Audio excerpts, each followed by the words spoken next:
Okay, we're live. Well, we're not live, but I'm streaming.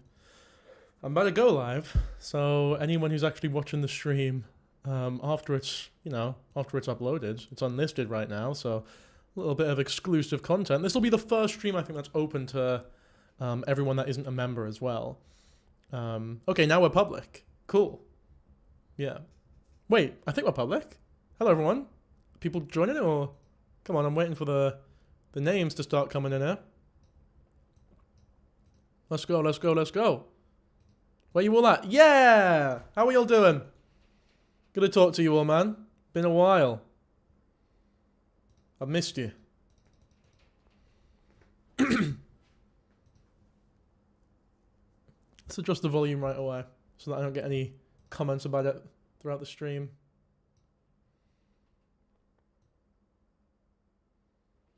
Cool. Yeah, first stream in the new place. Although you wouldn't know, because, I don't know, I feel like I've done a pretty good job making the background look identical to what it was like before. Although if you guys think I'm bullshitting there, then let me know. The background looks like uncanny, really. There you go, I've softened the lighting a little bit as well. So we're back to being a little warmer. I was getting some comments on the last video being like, oh, it's too cold, and you know, I actually agree with you. So we've warmed it up a little bit. I think it looks a little bit friendlier now.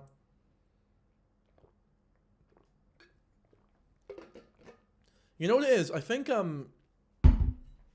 there is a window, and I'm going to close the blinds actually.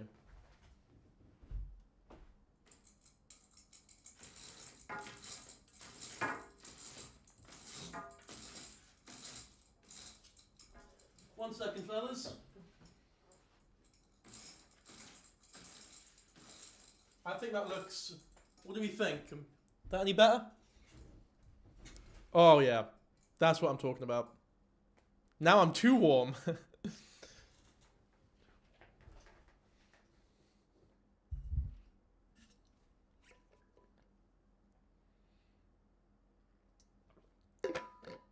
Mental, by the way. Mental how much that changes the lighting. Now it looks the same as last time. Let's see if I can do something. Because I can still change my... I can change my camera settings from my... No, I shouldn't do that, actually. I shouldn't do that, because that'll interrupt the OBS stuff. So I'm not going to do that. But I think we look good. I think this looks totally fine.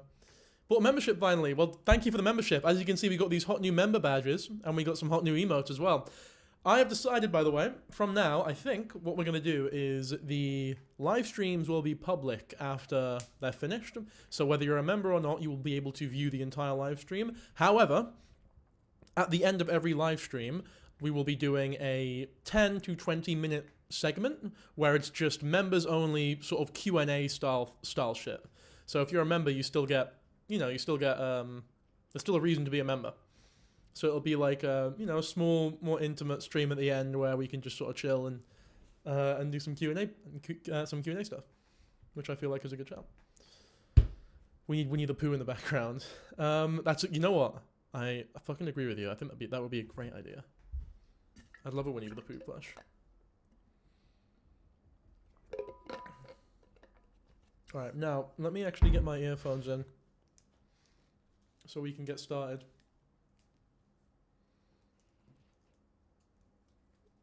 Fuck's sake. It's all tangled. I've not used them since moving. Alright, one sec. This is going to fuck the camera up a little bit, but I'll be right back. It didn't even fuck the camera up. This new place is magic. Damn.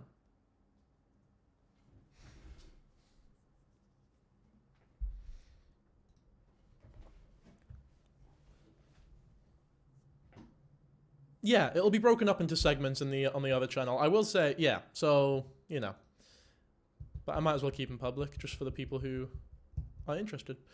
I'm curious, maybe we'll switch. We'll see what's up, innit? Nothing's set in stone yet. Shake your dreads. There's no dreads. I don't know if... Is this a reference that I'm just not getting? Because I have no idea what you guys are on about.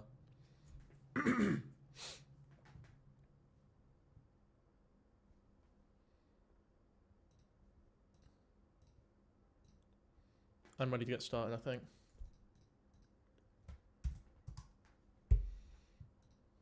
I can't shape my hair. It'll ruin it.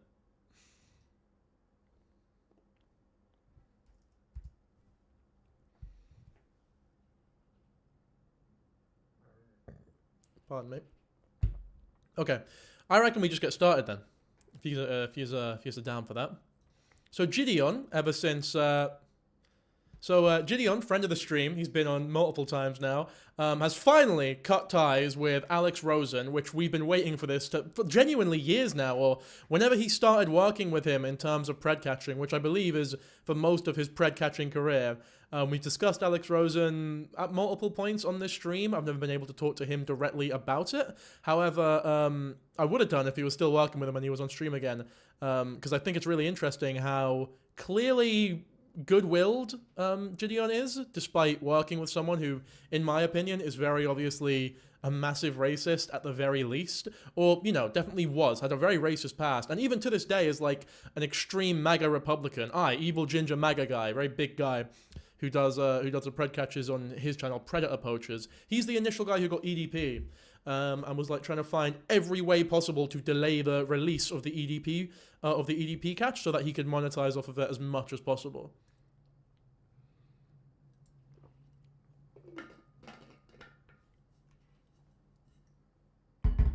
And Jidion, who has been working with him for years now, has finally cut ties with him in a video titled This Is The End. It's a 10-minute video, and I'm excited to watch it, man. I've not seen this yet, but I'm excited. I'd love to hear what he has to say about this all, because I want to know why he ever thought it was a good idea to partner up with him in the first place. I feel like anyone who's familiar with Alex Rosen in the past is kind of, they could have seen something like this coming. The reason why is because Alex Rosen has pledged like $100,000 to support Chud the Builder, who's like an extremely racist nuisance streamer, who's that's a whole other can of worms that I'm sure might even be spoken about in this video.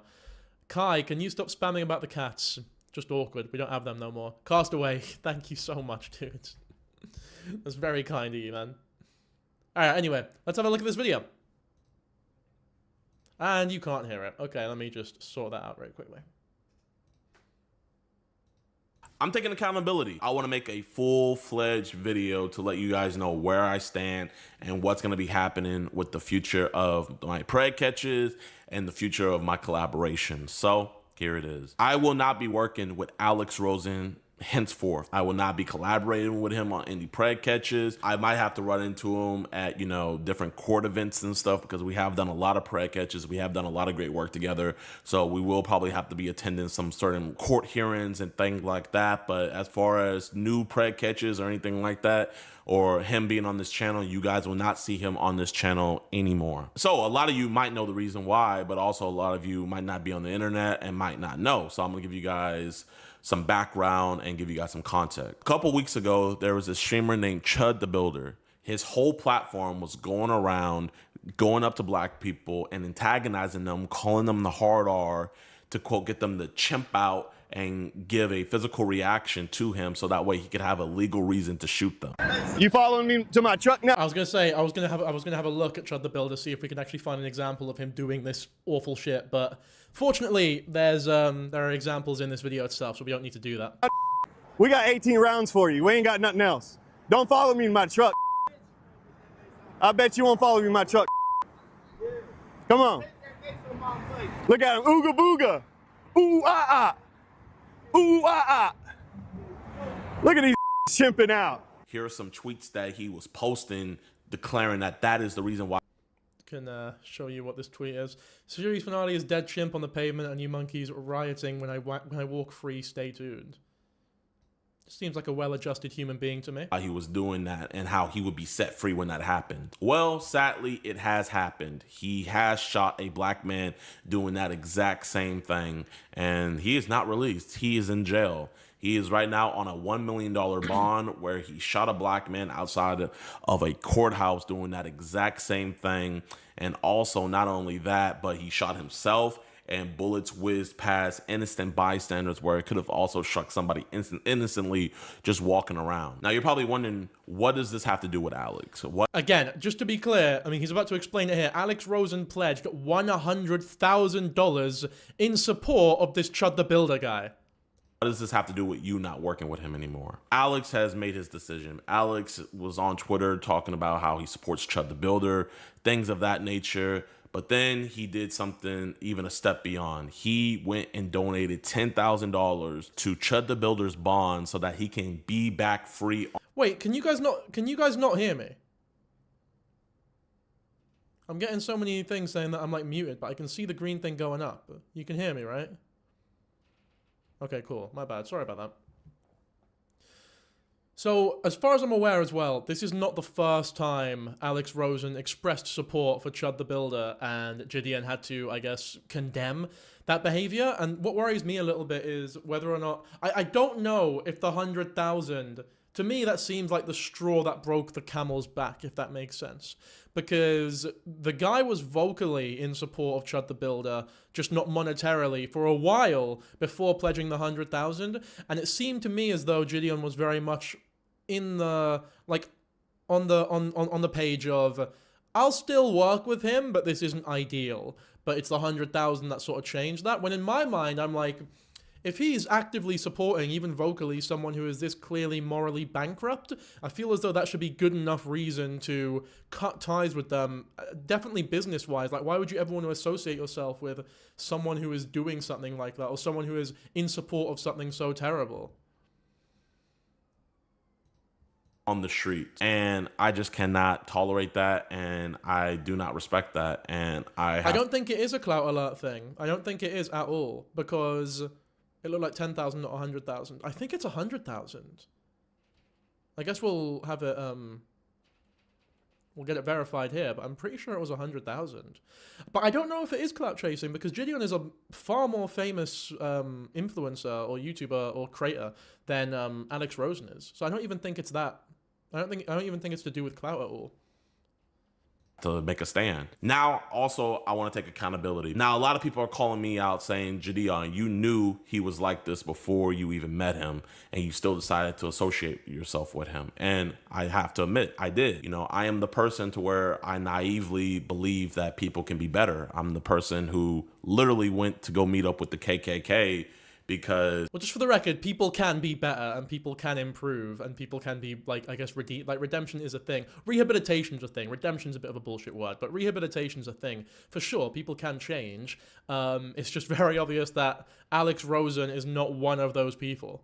I think that certain members... And it was very obvious, by the way, that Alex Rosen was not one of those people.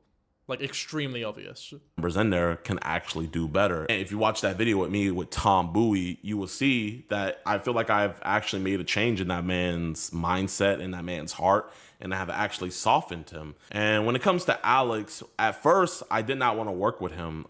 There's old clips of me saying how I thought he was a racist. Here's me on No Jumper in 2022 talking about Alex. Drop, even though I think the dude that called him was like, found out to be racist or something. Yeah, racist motherfucker. But like, you know...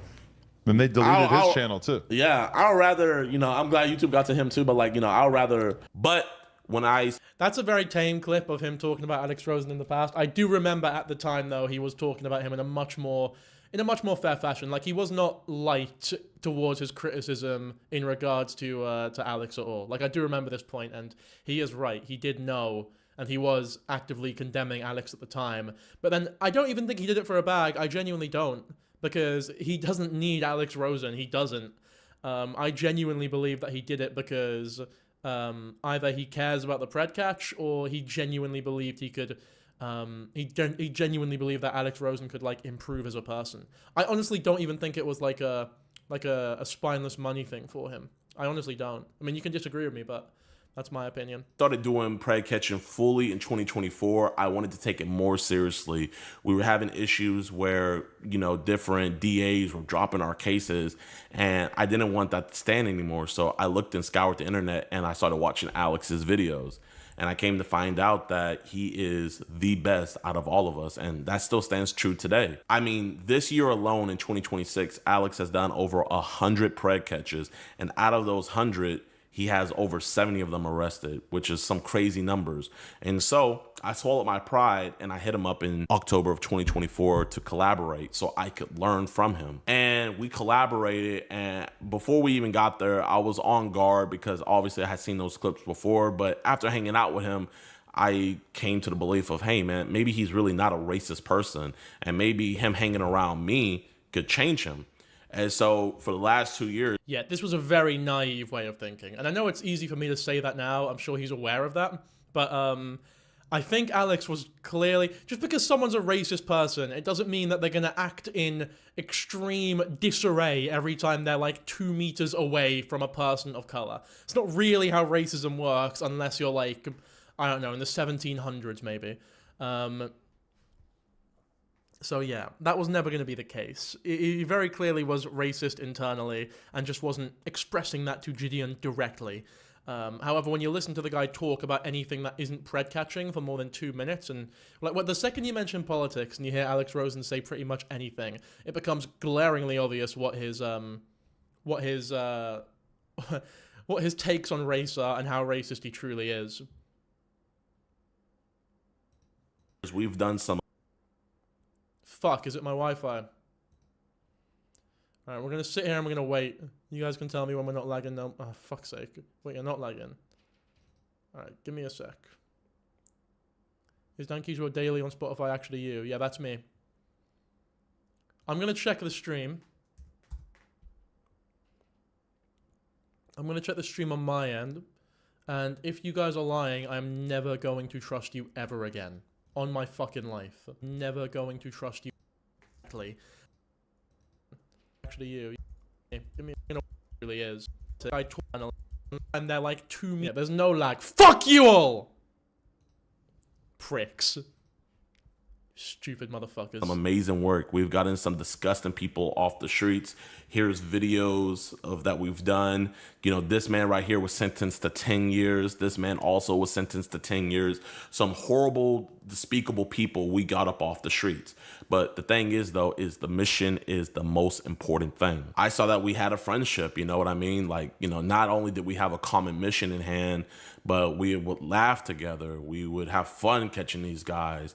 And I genuinely thought I was making a change in him. Now, fast forward to present day, the reason why I'm not working with Alex anymore is me seeing him donate that $10,000. Okay, it was 10,000, but I think he pledged 100K, I think. Yeah, I think he donated 10,000 and was like, I'm willing to go up to 100K, from what I remember. All I know is there was 100, unless I'm completely making things up, 100,000 was definitely involved at some point. That is $10,000 that could have went to catching predators. That is $10,000 that could have went to cancer charities or homeless charities or things of that sort. Or literally anything else like anything would have been better than Chud the Builder, dude. That is $10,000 that could have went to the betterment of society. But he sent that $10,000 to the worst of society. Someone... Thank you very much, Cherry Lamb, for the membership. Cherry Laddie. That is tearing us apart. Somebody that purposely wanted to get a free, get out of jail free card to shoot a black person. And Alex decided to donate $10,000 to that person. And not only that, but he sees that him donating that $10,000 is the most important thing, even above the mission that me and him has sworn to do our best with. Have to get together and get this guy out of jail for real. Like, to do it by telling the truth, do it by contributing a little bit. But man, I'm serious, bro. If y'all saw that live stream, write a statement to his lawyer and come testify against this shit. Like, you know, do this lawfully. But man, come on, guys. That person should not have any fucking victory party, bro. I will literally prioritize fucking this shit over even catching the pedos, because that shit just pissed me off, man. You guys heard him for yourself. That's insane, dude. I need to hear Alex Rosen like properly defend this, if that makes sense. Like, I want to see his court testimony. I want to hear him actually talk about this all.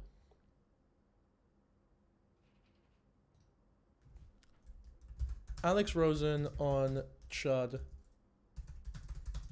See if I can find anything.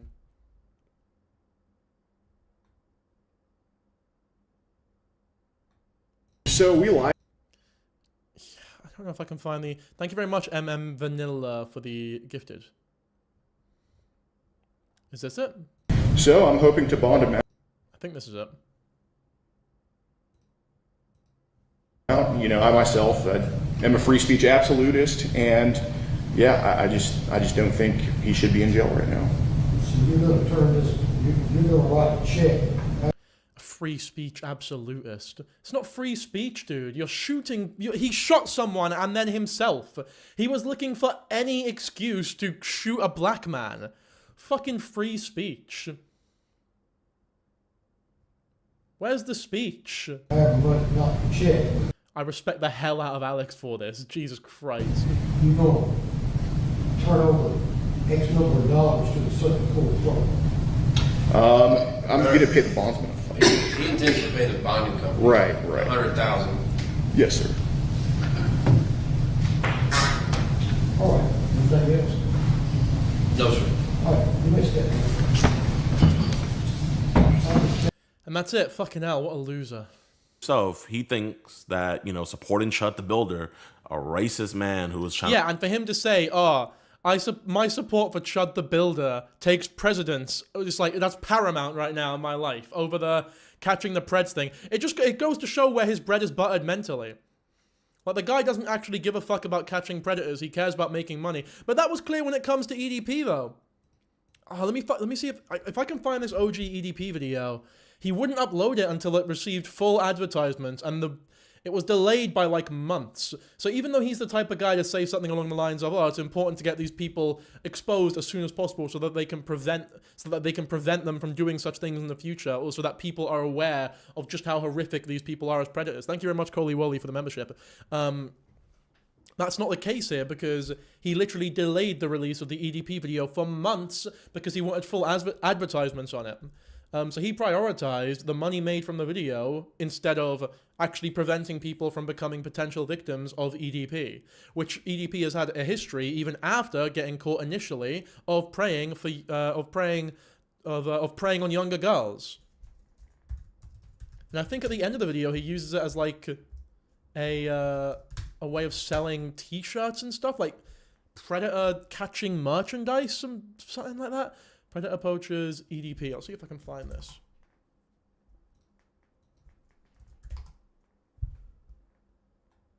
No, I think the original video might be gone. Is that right?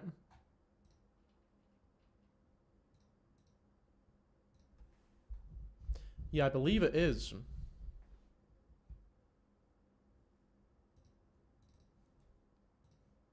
But yeah, he doesn't care about catching predators. I mean, you can he's... You know what? I'm not even going to go there. But he doesn't give a fuck. He doesn't care at all. Trying to find any excuse to shoot a black person is more important than helping children. It's more important than getting predators off the streets. And nobody is more important than the mission. So I take accountability. Free speech doesn't protect against hate speech. I don't even give it... I mean, obviously I care about the hate speech, but he shot a black man. He goes out every day with the explicit intent of provoking black people enough to where they enact physically against him so that he can then shoot them.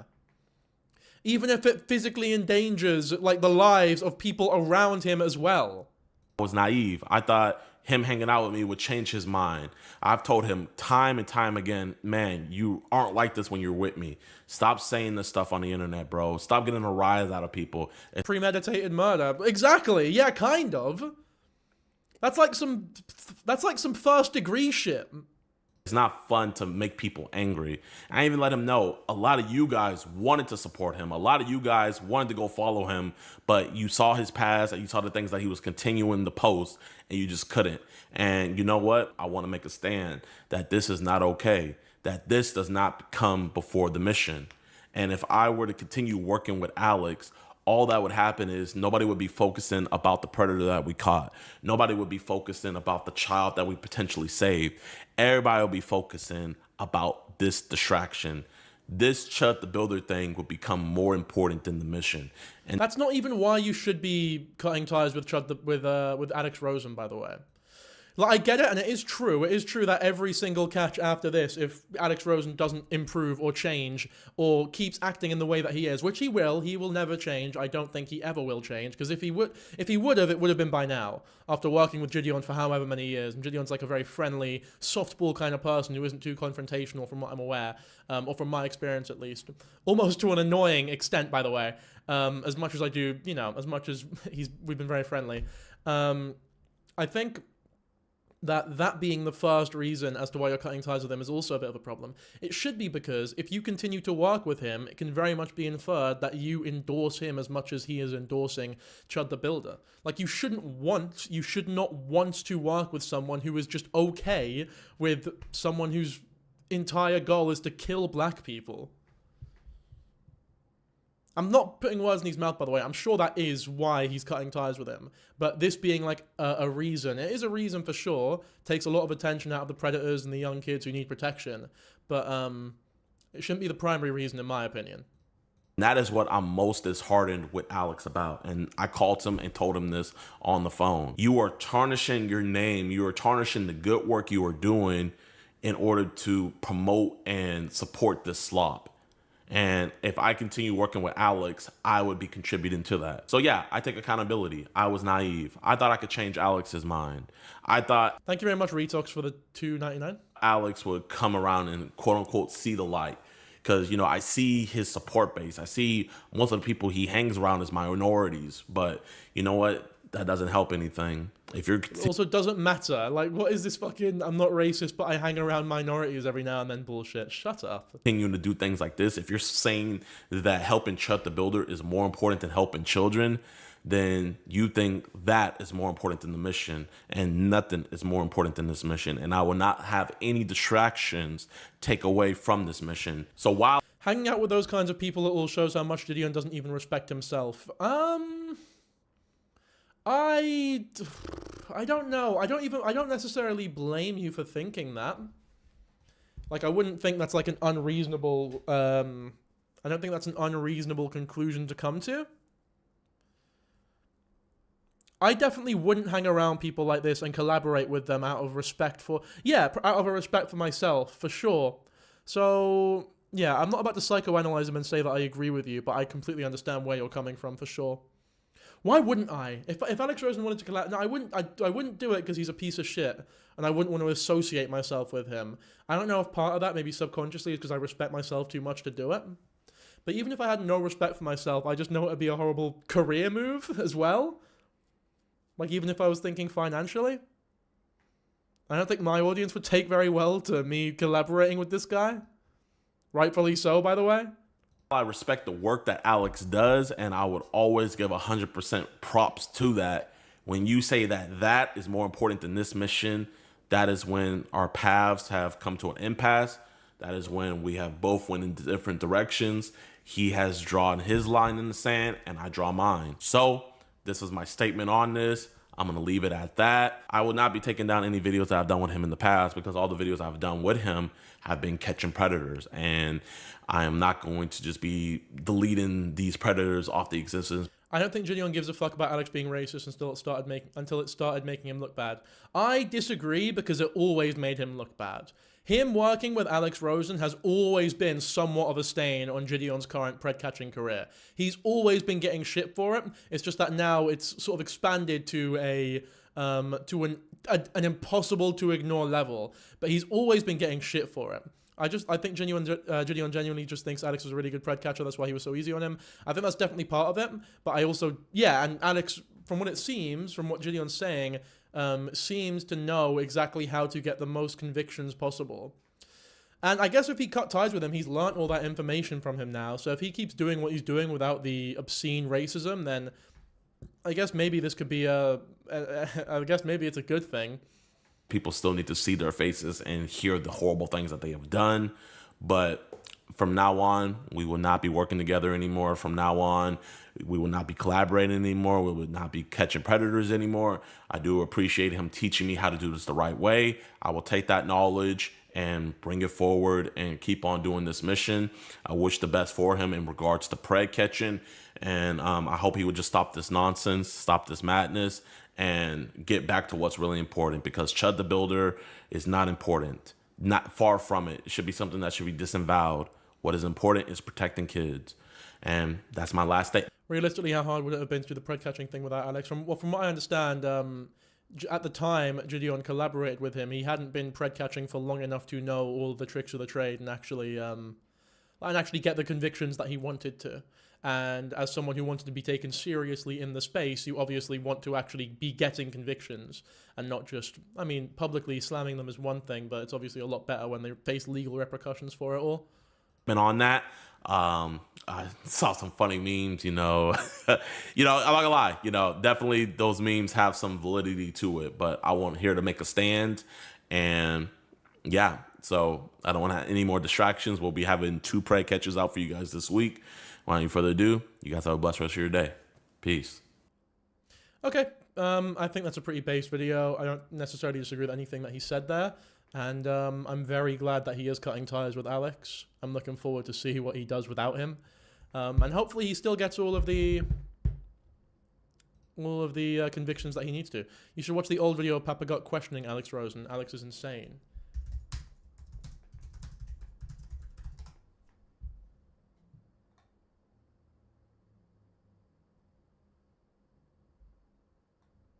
Did they actually interview?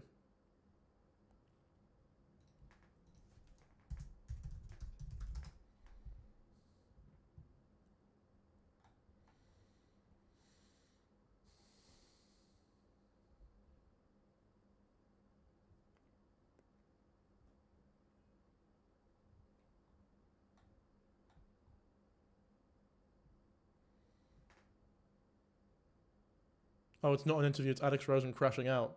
I don't know if I can find that. I don't know. I've never seen that. What I need to do is have like a Discord maybe, where people can actually send these clips in. But I'm always scared of making Discords, but perhaps.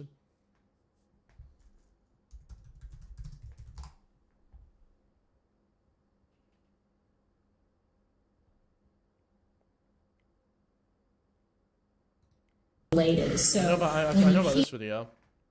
If you've seen this. Here, Ma'am, I have a question.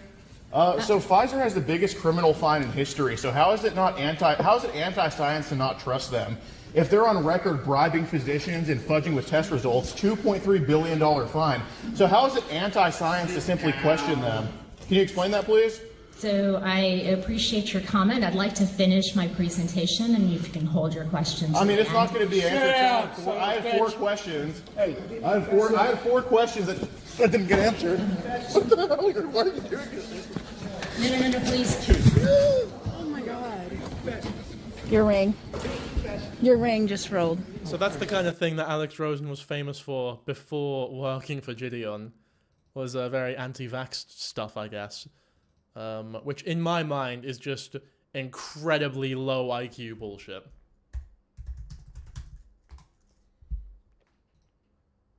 Getting it up in the middle of a fucking... in the middle of the speech there. Let me see if I can find this Papa Gut video you're talking about. Is that the end of the latest one you said? Get this guy. Oh, okay. Wait, no, he has the video here. Controversial streamer Chud the Builder appears in court, and then you can see... Okay, awesome. Let me have a look.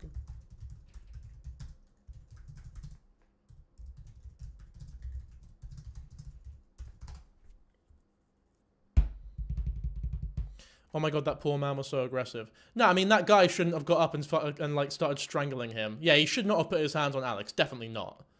That's ridiculous. At $1 million bail. He's a fucking... In this... He's a dumbass, for sure. But Alex's anti-vax bullshit is just that bullshit. ALEX Here we go. and last name is Rosen, R-O-S-E-N. Thank you, Mr. Rosen. I'll put this on 1.5 times speed. I don't want to watch the entire court proceeding. One moment, now I'm going to open the window.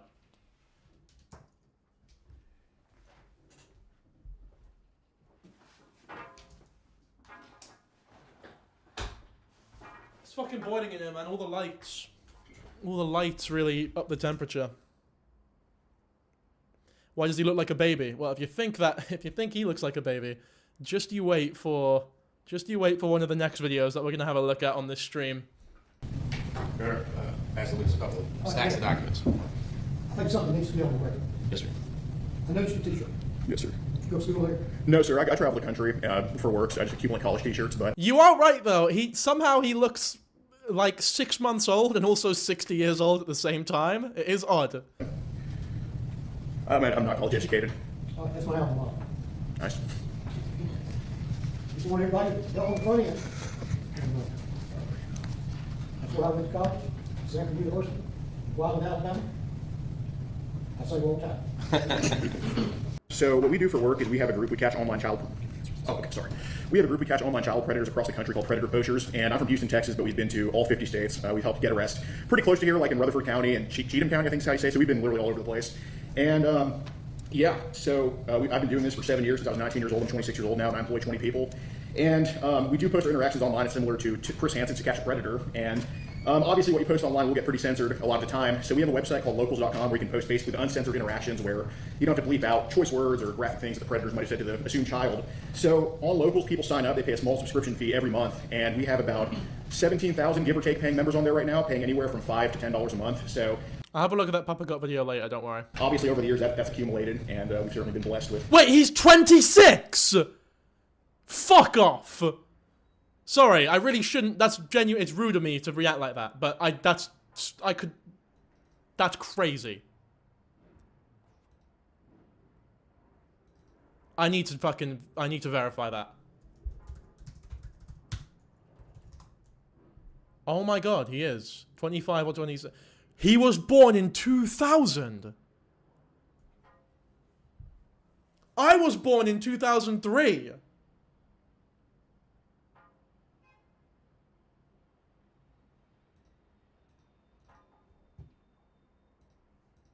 The work we put in. So when you have this 23... Wait! Oh my god. $100 deposit from Stripe, that's just your membership fees or... Yeah, so people sign up throughout the month. So for example, people have signed up, let's just say on, what's today's date, June 3rd. So if they signed up like on May 3rd of this year, they get charged on May 3rd and then they get charged on June 3rd. So basically we get statements throughout the month based on when people signed up. Okay. So all of these Stripe transactions are from this website and legitimately earned income? Yeah, Stripe would be either from that locals.com, and we do have an X page with about 490,000 followers, and we make probably a couple thousand a month from there as well, and that's also through Stripe. Okay. Your Honor, I'd like to move that into evidence if the court would accept it. That means The Bank of America page and all of the Stripe transactions accompany it. the Bank of America page is right transactions will be marked as video selected to the form for Yeah, hand back the this one. Hand back. Yeah, so Cash App's on Yeah. Stripe would be on the left past Bank of America, like in this deck. Well, I'll ask the Cash App statement be made exhibit next, but let's talk about it first.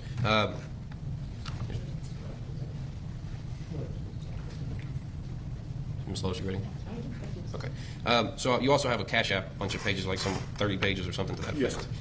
And that has just money in, money out. You got 48,000 and some change in Cash App transactions. How did you get these transactions? So we live stream our interactions a lot on kick.com, and similar to Chud the Builder, it's offensive. It's just offensive to pedophiles rather than a certain race of people. And when people watch our stuff, they might get, we do advertise on Cash App, so people give us Cash Apps. Similar to Chud the Builder, it's offensive to pedophile. What did he just say? What did he just say? Interactions a lot on kick.com, and I'm gonna lower the speed here to 1.25. I need to understand what you just said there. similar to Chud the Builder, it's offensive. It's just offensive to pedophiles rather than a certain race of people. And when people watch our stuff, they might get, we do advertise on Cash App. So he's admitting that there's like a deliberate offense towards a certain race of people. I don't understand what the defense here so is people then. give us Cash Apps throughout the week or month or whatever. So if somebody sees like what they think would be a good predator Cash. Thank you very much for the $2, Carrion Cadaver, and hello to your mother. Or whatever, they might contribute on Cash App accordingly if they feel in the giving mood. And I also do pay my employees on Cash App, some of them. I do have a lot of people under 1099s that are like contractors for me. And yeah, people just support on Cash App, and that's just another source of income for us. Okay. I'd like to make that the next exhibit, please, Judge. witnesses Cash App statement will be marked as video exhibit 2.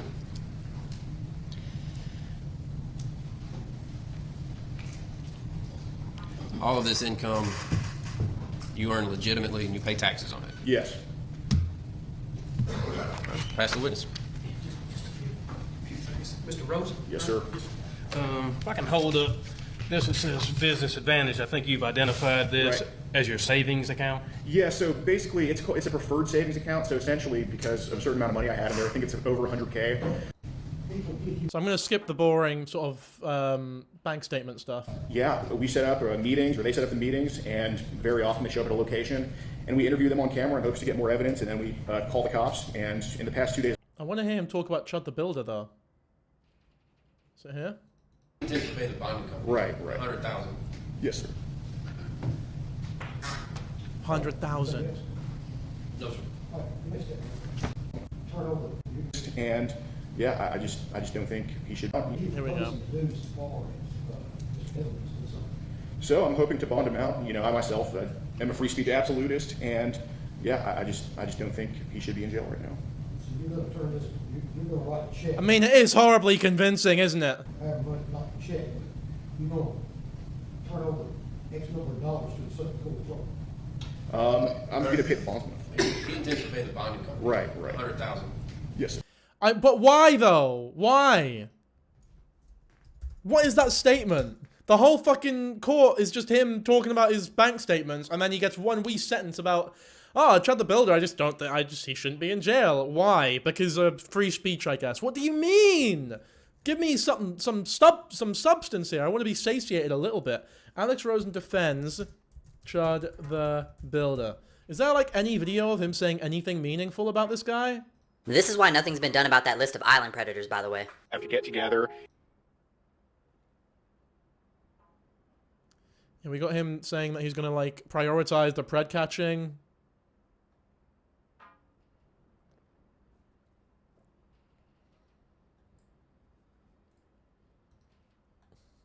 But yeah, I mean, I guess this is just kind of what happens when you tolerate racism for too long. So, as much as I am a fan of Jidion, I do think absolutely he has a large amount of responsibility that needs to be faced with this kind of behavior, because it was very obvious what the fuck happened here. Okay, here we go. I found the old conversation between Papa Gut and Alex Rosen. I'm not sure what this is about, but let's have a go.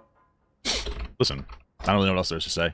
Maybe he'll make a full video and we can interact with that. But yeah, man, I think that we've said what we had to say. Yeah, man, I think I'm gonna add the video that I had, the conversation that I had with him into this from years ago. Because honestly, I think it's just as relevant now as it's ever been. Like, I understand that it sounds like it was a really mediocre response from Jidion. I do understand that, and I get where you're coming from. But the guys were friends. Like, I wouldn't expect Jidion to just completely like flip and be like, "Oh fuck you," and go like with this insane energy. I think that would be fucking insane, you know?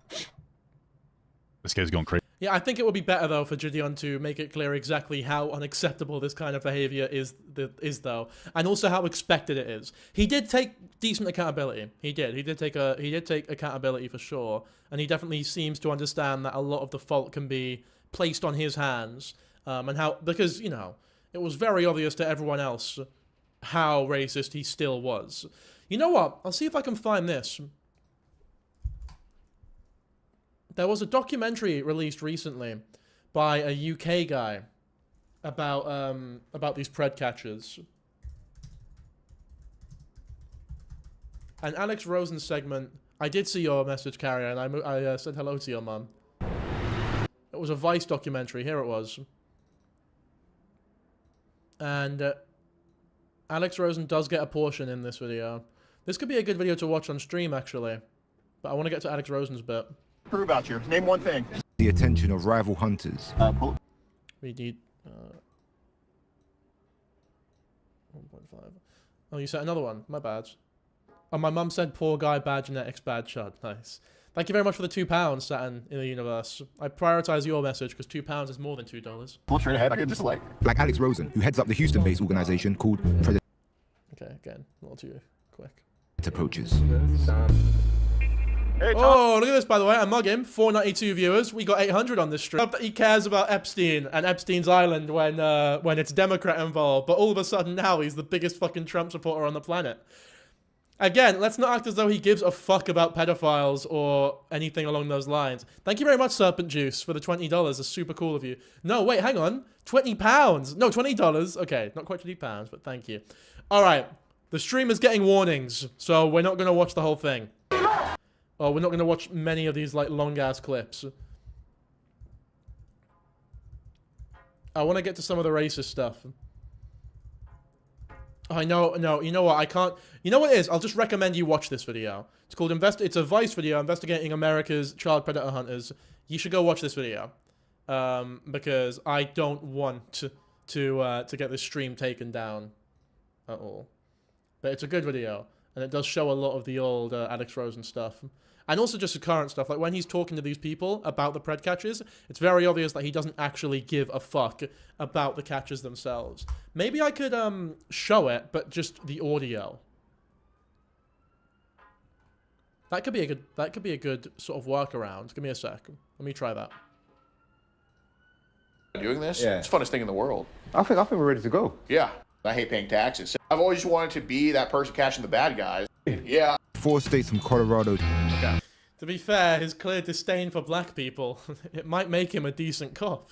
18 years old, you have to be 21 to graduate the academy, so He's already qualified. He's already got like a portion of the. Again, I think from what we're seeing, it's possible he can do it. You can't see the vid on purpose. I can't show you the video. It will get striked. So I'm just showing you the audio. the laws on child predators, and the other platform would just be slashing. Thank you very much, Bite Mark, for the. Okay. I think one of the predators gets away. And he's very angry, but not because the predator got away, but because the video won't get as many views or something along those lines. Or that might have been a different person on part of this video. Yeah, Skeeter Jean's in this video too. It's a very good documentary. So I'd recommend you go watch that. I know you can't see it. I'm doing that on purpose. We'll get to Papa Gut now. Papa Gut and Papa Gut and Alex Rosen look the same age. Crazy. He's constantly DMing me. All right, guys, let me get this started. Thank you so much for the gift sub. Just so you guys know, hype train's still going on, but this guy's going ballistic. He's getting very upset that he has to wait like 5 minutes. So, hey, how's it going? Hey, what's going on, man? How you doing? So basically, you're affirming that I'm this big, bad racist and this other stuff that's completely untrue. So you care to explain all this? Well, just so you know, I want you to understand that I don't think you're a big, bad racist. I think you're overvaluing yourself when you classify yourself as that, but I absolutely do think you're a racist. Yeah. Oh, no, okay. Hold on. I know that you're really charged. I know that you're really. Go ahead and explain how I just completely hate another race. So I know you're really charged up. Let me ask you a question. Did you watch any of the video that I had made? Turn captions on. No, I mean I was going to, but like falling asleep at 2 o'clock in the afternoon would be pretty non-productive for my day. So for the sake of me staying awake, I did not watch any of your content. Oh, okay, I get you. Okay. So I would say that a pretty big. Please explain how I'm racist. Please explain how I'm racist. So I think a pretty big indicator of racism is when somebody openly, actively, and unapologetically calls a black person the N-word on a stream. Oh, okay. With a hard R, yeah. Yeah, that tends to be a pretty good indicator, to be honest. Honestly, I don't know. Papa Gut is this is a bit of a controversial statement here. I'm not sure if I agree with him fully. It is a wild one. It's a wild thing to say about whether or not that makes you racist. Like, I think the bar's a little higher, but maybe that is a good indicator. I don't know what you guys think, but I've been studying for a while, and I'm not sure if that's the best indicator in the world. Which black person did I call the N-word? So in the clip that you decided not to censor in your 52-minute video, you played the clip where you acknowledged somebody's name. It was a black-sounding name, and then you said the N-word with a hard R 3 times at them. So Keyshawn was the name. That was my friend, and I was not addressing him. My friend said the N-word with an A, and then I'm like, dude, you cannot say that on live stream. Well, you said it with an R 3 times though. Correct, but I wasn't addressing that at a black person. In fact, I was addressing that at my friend. By the way, can I just say, as someone in Britain who you don't really hard R the M-word here ever with this accent. I have never understood the conversation around hard R versus with an A at the end. Like, they're both as bad as each other. They are both the N-word. It doesn't make any, like, if a white guy says the M-word, it's like, well, at least they didn't say the hard R. It's like, it doesn't make a fucking, does that really make a difference over there? Like, really? Really? Who was in the room who was not black. Right, so a black person said something, he said the N-word, and then you decided to double down and increase the intensity of the N-word. That was not a black person with me in the room. But so a black person on your live stream said something to you, and then you called them the N-word 3 times with the hard R. Yeah, you referred to them 3 times that's comfortably, and that's literally correct. Do you want me to just play the clip? Because no, I don't. My friend next to me said, damn, then he said the N-word. Yeah, with an A. You could just say, yeah, he said it with an A, right? I'll just say, okay, all right, so we'll distinguish between A and ER, because someone's going to clip this, obviously. So my friend next to me said, damn, A, and he was not saying that to anybody besides me. He said, damn, A. I'm like, dude, you can't say ER on live stream. You're going to make the ERs mad. Clearly in a sarcastic way. Okay. I'm from Ireland, and I remember hearing a white person say the M-word for the first time and being like, where did you even learn that? There's like 2 black students in school, like so embarrassing. Yeah, being in Scotland and getting like, getting called the M-word by protesters was fucking hilarious, dude. Like, it was impossible to be offended, it was just so funny. In the Scottish accent, it's one of the funniest words you could ever say. Addressing that word at somebody. I was talking to my friend yesterday. It's like when I went to America and people were rude to me. It's like I can't be offended. It's like, oh my god, it's like I'm in one of them like school. I'm getting like bullied by a jock or something. I feel like I'm in a movie. It's so cool. No, when I was saying so you literally just admitted to referring to black people as, I guess, ERs is how you want to say it, right? You just said like, oh, you're gonna make the ERs man. That's in racist. a sarcastic way. What is it? What is it? First of all, like this this pivots. Everything's a joke when it's convenient. I don't really buy it. Second of all, it doesn't matter. No, why are you so because comfortable? I was saying it in a But why are you, first of all, why are you so comfortable saying it? Second of all, why did you increase it? Why didn't you just say it with the A? It seems like you were looking for an excuse to say the N-word with an R on it.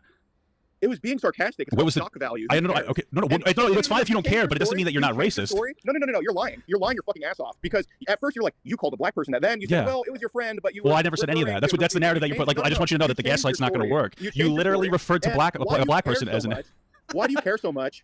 About a fucking word being said, and on top of that, wait, why do you care so much about saying the word? No, why do you care so much about? So why do you keep saying it? So then why are you? So then why do you need to say it? If it's just a word, why do you need to say it? There's no need to say any word. There's no need to say any word. Okay, so why don't you just stop talking? I think that would be pretty great for everybody. No. Ignore the clip that I showed the response video of me calling a white predator a cracker. So where's your? I didn't. Wait, did you watch the video?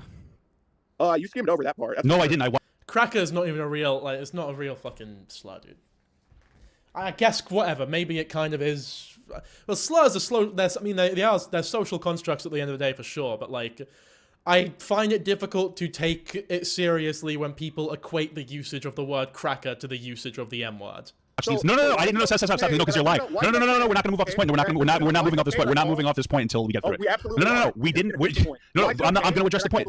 Listen. It's not okay to say any other slur. I'll answer in a second. So first of all, I didn't skim over that. If you again, like, you haven't watched it, I watched your entire video, and the entire thing, like, my reaction to it is on YouTube. Second of all, the word cracker isn't nearly the same as the N-word. And saying the M-word at all as a white person is inherently racist because it shows a lack of respect for the history behind the word and the people it affects, even if you didn't say it directly to anyone. Yeah, I mean, at the very least, it's incredibly disrespectful. But then, depending on there are definitely some contexts where it is worse than others as a white person. But it's never like, I don't think it's ever really good. Capacity. That's subjective. Yeah, that's no. It doesn't matter. Things are don't say that word. Don't say that word. See, this is what I'm talking about. So obviously, you're just beginning. No. Listen, every word is subjective. Everything is a social construct. So subjectively, as a society, the word rape and the F slur and the N word are all bad things. Yes, it is absolutely. According to society and anybody with like any level of intellect. No, society. I guarantee you, stop saying a gay person such as yourself would say that is worse than Stop saying the F. Stop. First of all, stop saying. They're talking a bit too quickly. Yes. Oh my God! Stop! So you have to stop saying the word up. There are. You're right, but there's no. You're not the end all be all to know. You're right, but neither are you. Wait till you find out our white teachers love to read that word out loud during Catcher in the Rye. Yeah, no, the same thing when I was younger with Of Mice and Men. That's why I struggled to say that any white person who has said the M word is inherently racist, because I think my old English teacher fucking rules. I think he's great. I still talk to him now. I think he's awesome. But, like, I mean, it's okay to forgive white people for having said the N-word in the past. It's not like an irredeemable crime, especially in the context of reading the book, I don't think it makes you an inherently racist person forever. I just think that it's, especially at that time, it's disrespectful. It's disrespectful, it shouldn't be done, but it doesn't mean that you're some irredeemable racist, you know what I mean? However, if you were to say it in a different context, such as in direct reference to a black person, then it becomes like... then that is just racist. It's disrespectful, it's irresponsible, and it's fucking racist. Objective to people. Are you gonna keep going? Why does it matter? Who cares? It's a word. Why does anything? So your whole argument boils down to why does anything matter? Things matter to society. They have societal value. The N-word is worse than the word cracker. Okay. Any other black kids here who were told they had to read it in English instead? I've never had that. When we were in school, it was very much an optional thing. Like it would have been really. There was never like, you have to say the N-word for historical accuracy. That's really fucking odd, dude. That's like incredibly weird.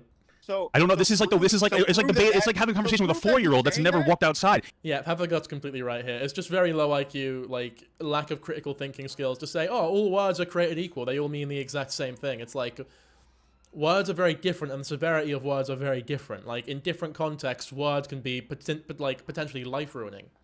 Even your own friend that you put on your video doesn't like that you're racist. Even your own friend that you use as I have a black friend doesn't even like your racism. Your own friend thinks you're a racist. He literally said the words, "I'm uncomfortable with his racism." He doesn't like it.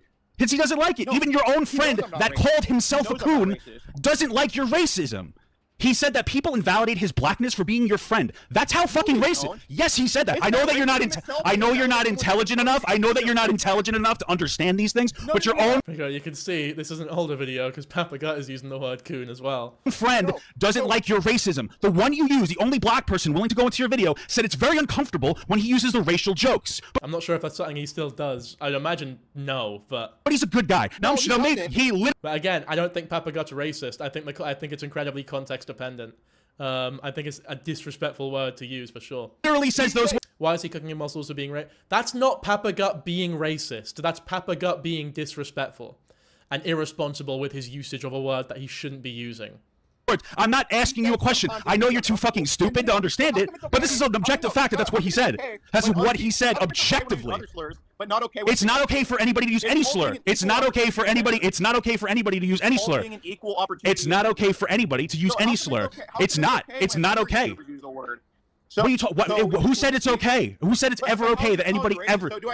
Who said it's okay? White people since I use cracker? I literally don't give a shit. Yeah. So what do you? You're just. Are you talking in circles? Like, do you think you're making an intelligible point? Because you're not. Is it okay for me to use other words? Or no, it's not okay for anybody to use any derogatory slurs. No. But since we live in a society of people. So now that we know that. Okay. So I'm racist for saying the N-word, but I'm not racist against whites for saying crackers. I blame iDubbbz for all of this. That is incredibly fucking stupid.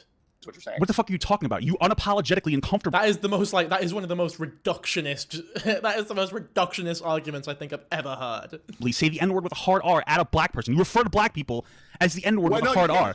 I've been consistent.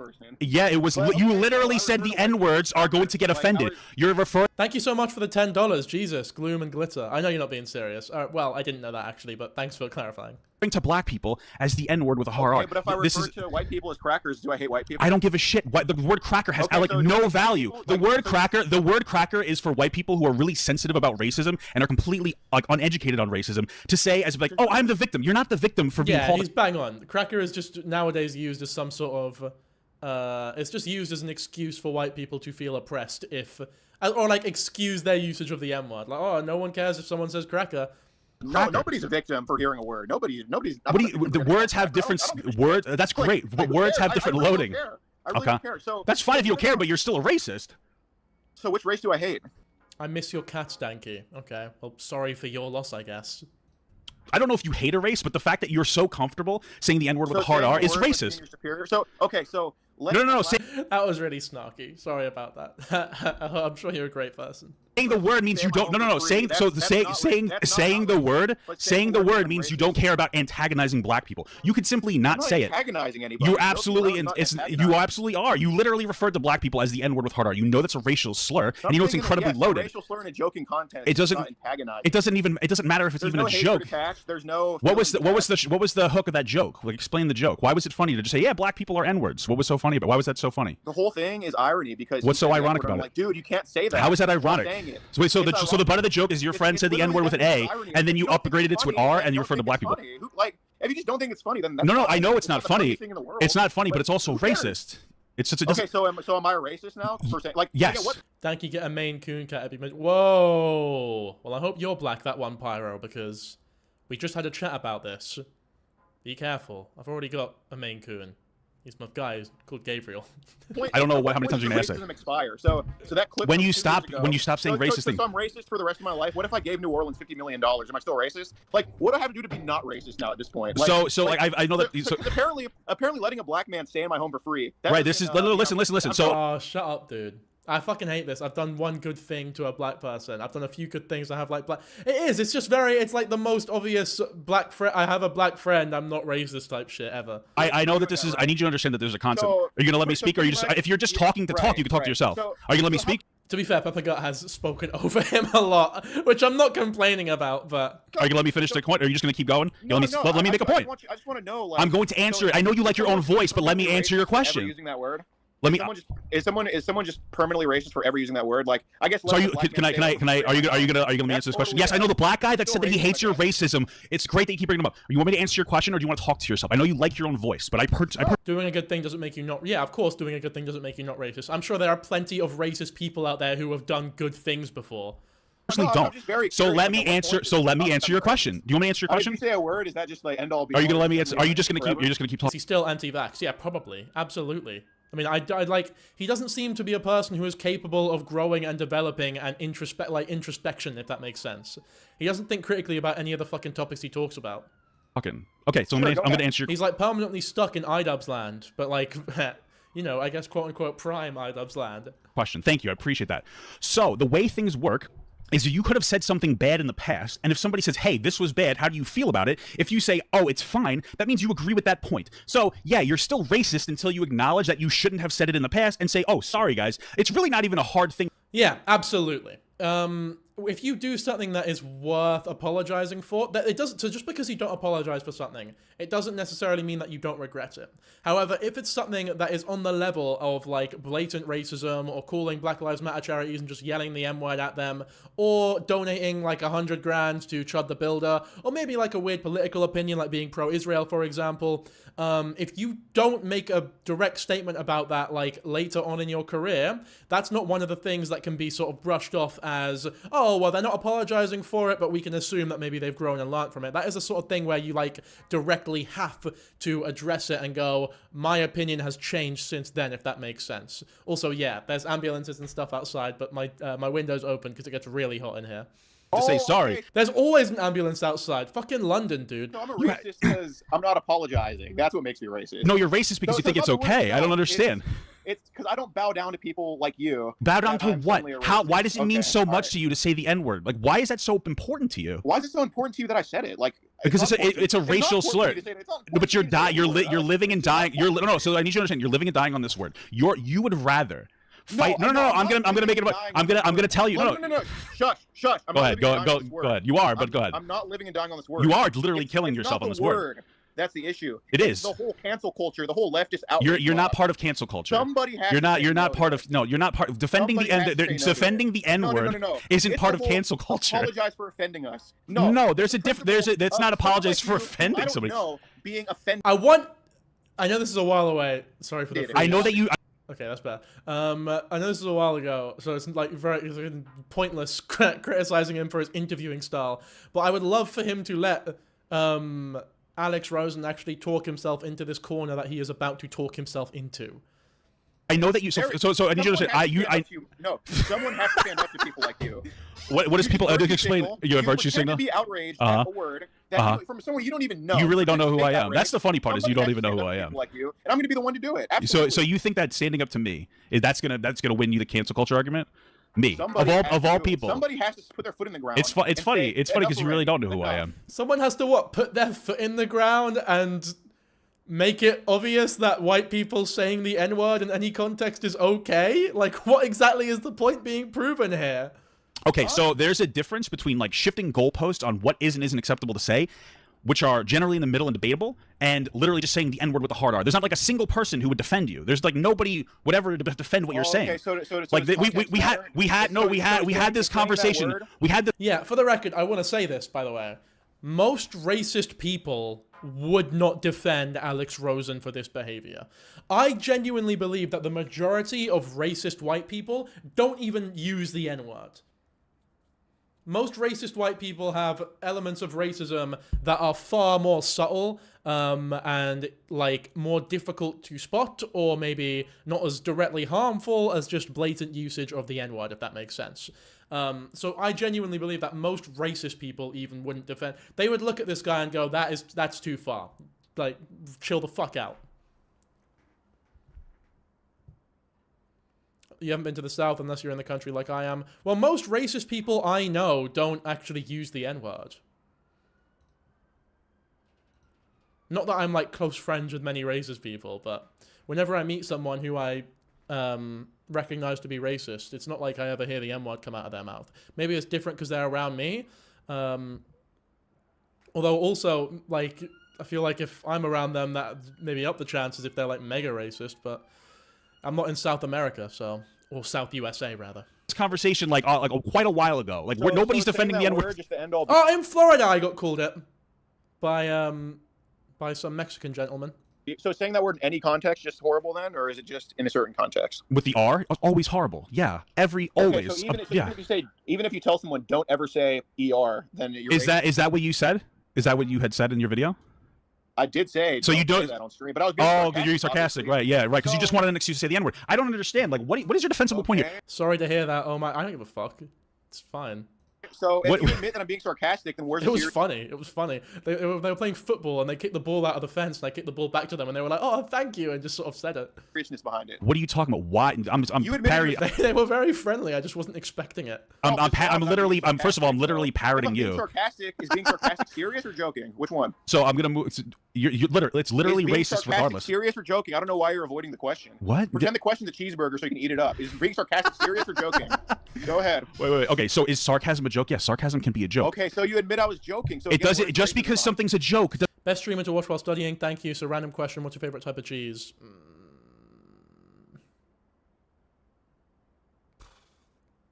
Brie. Doesn't mean that it's not racist. Like this is something that like a third grader can understand. I want you to understand something because you are literally hurting your own platform. So you think that joke is racist? Yes, I do. I think that saying the N-word with the hard R is racist always. I don't think it's a hot take. This is one of the dumbest How long does this Oh my goodness! Where does this conversation go? What is going on here? You are a racist. For saying a racist. Your own friend thinks you're a racist. Your own friend says, I love that even the captions capitalize the word because he's yelling it. That's so funny. Like his racial jokes. That's your own friend in your video. When he said he does. Oh, so you're admitting I'm telling the truth. Thank you so much, Gloom and Glitter, for the gifted. Truth. He said he doesn't like it, and you laughed. Like you don't even give a shit about your own friend. It sounds like you're a nice guy, kind of, but like you're still a racist asshole. No. So like no. Dude, yes, your own friend.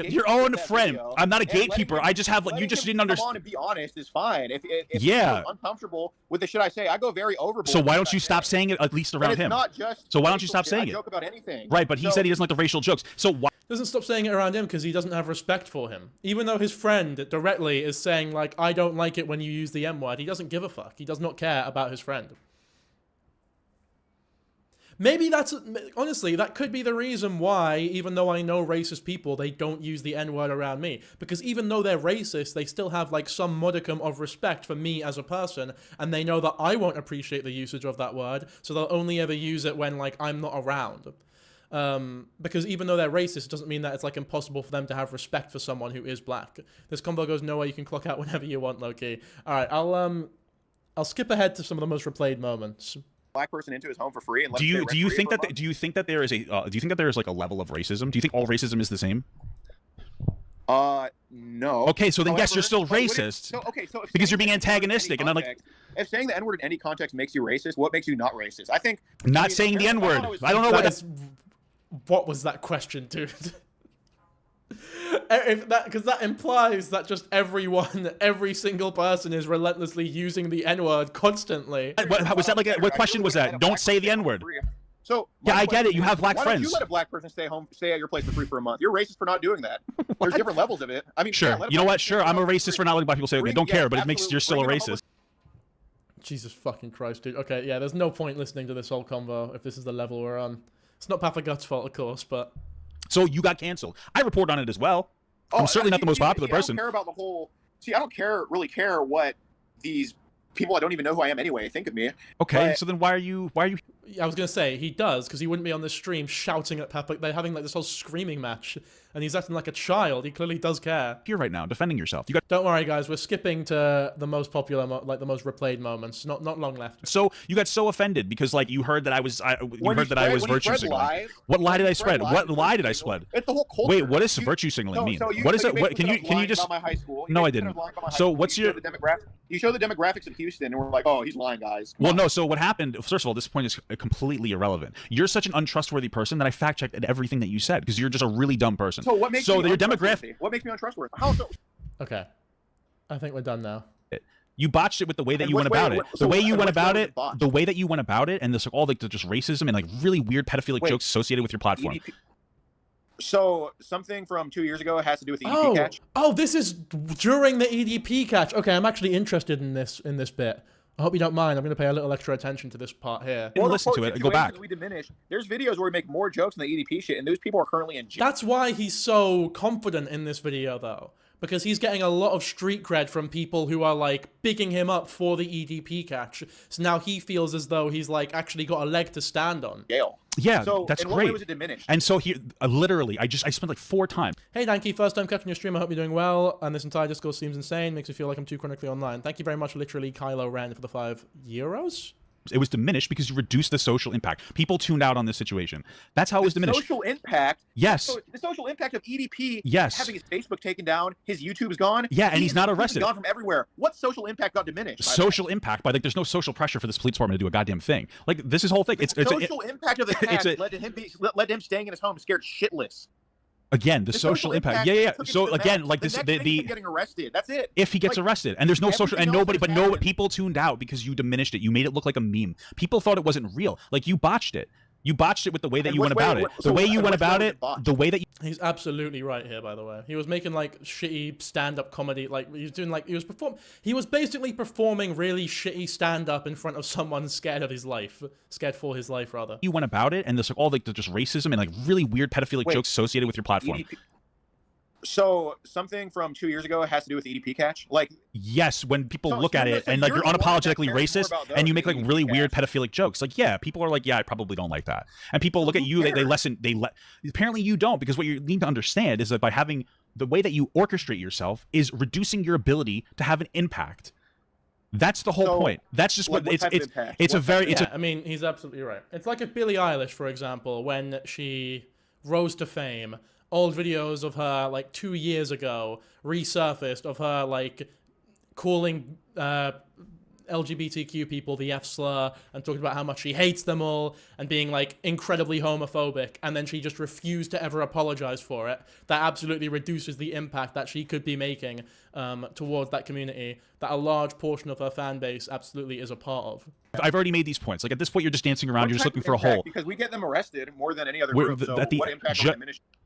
This EDP situation, I've explained like 4 times. Like, I'm not going to keep. I've explained it like 4 times, the same thing over and over again.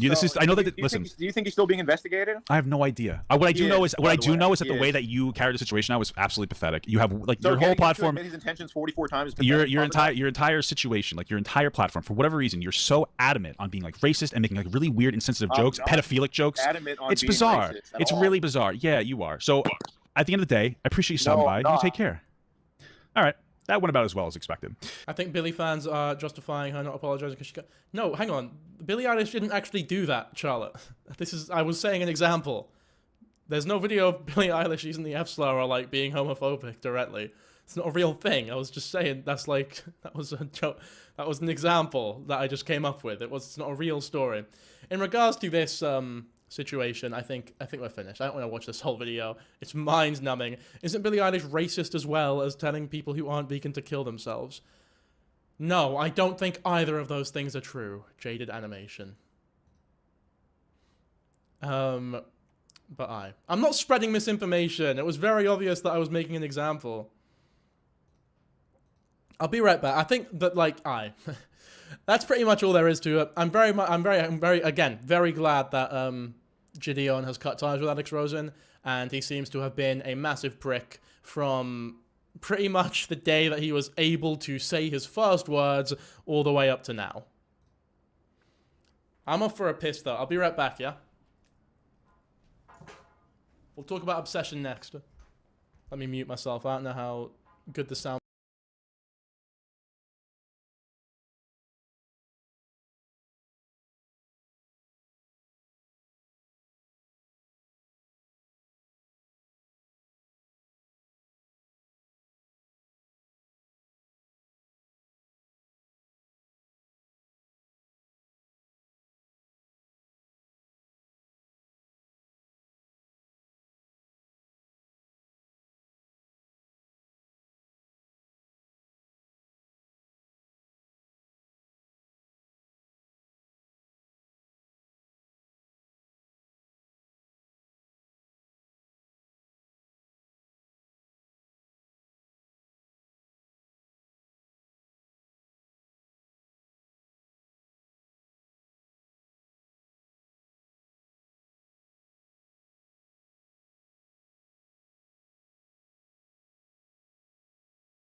Alright, we're back.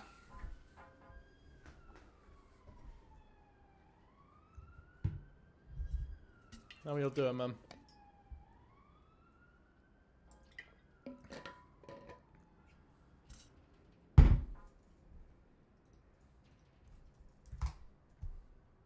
One moment, people.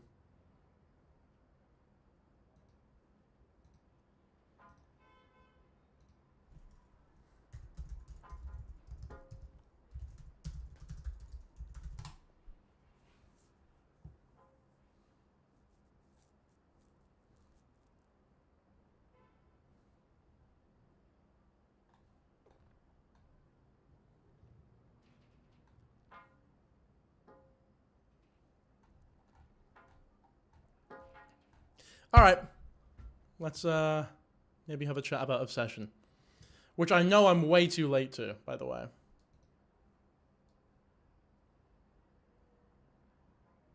But we've not streamed in a while.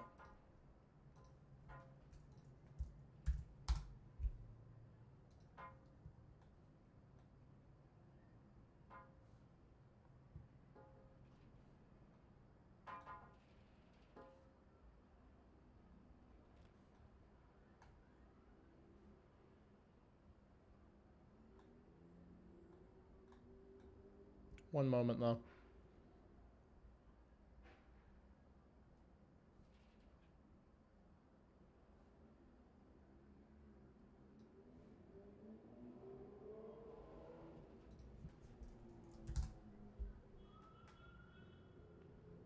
Did you see Reckless Ben's update a few days ago? Yeah, it's all in my video, dude.